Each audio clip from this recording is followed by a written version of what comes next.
When we first came up to Eastern State Penitentiary, it just looked like a huge Gothic fortress. It was very intimidating. It was a creepy feeling seeing these walls that were just massive, knowing that we can't get out and nothing else can get in. Walking inside there, you could almost just feel all of that bad energy from all the murderers and rapists. It was a very, very disgusting feeling. There were definitely murders here. At least 2 officers were killed by inmates. Now, how were they killed? One officer in the 1830s was murdered by an inmate who disassembled part of a sewing machine and clubbed the officer to death in his exercise yard. The inmate's name was Joseph Taylor, and he was convinced that they were trying to poison him. Here you go. The guards were trying to poison him. He was convinced the guards were trying to poison him. Was he just like a paranoid schizophrenic on top of being a violent inmate? It sounds like it, right? Although, again, he's living in solitary confinement, which is probably not just very... to add to the insanity even not more. going to help you if you already have emotional problems. And the officer came over and unlocked this gate over here. And the inmate, Taylor, rushes out and beats him to death right here. And the court accounts are really creepy because he says, I remember hitting him the first time, but after that I don't remember anything.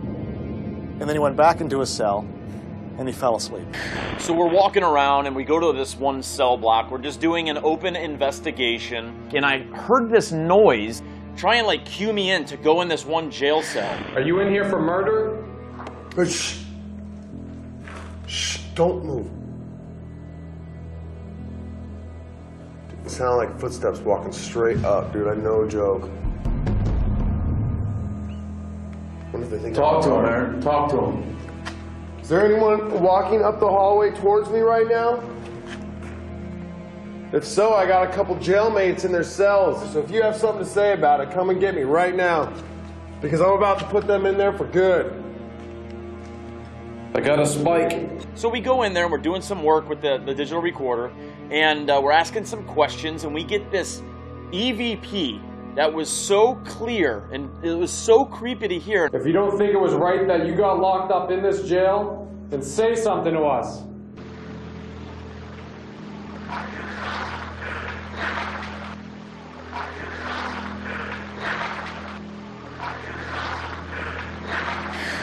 It's just very weird to hear that and for us to actually capture it because there's relevance behind this EVP that we got. The cell above has a light so that the prisoners, when they were in there in solitary confinement, you know, they could look up and like find God.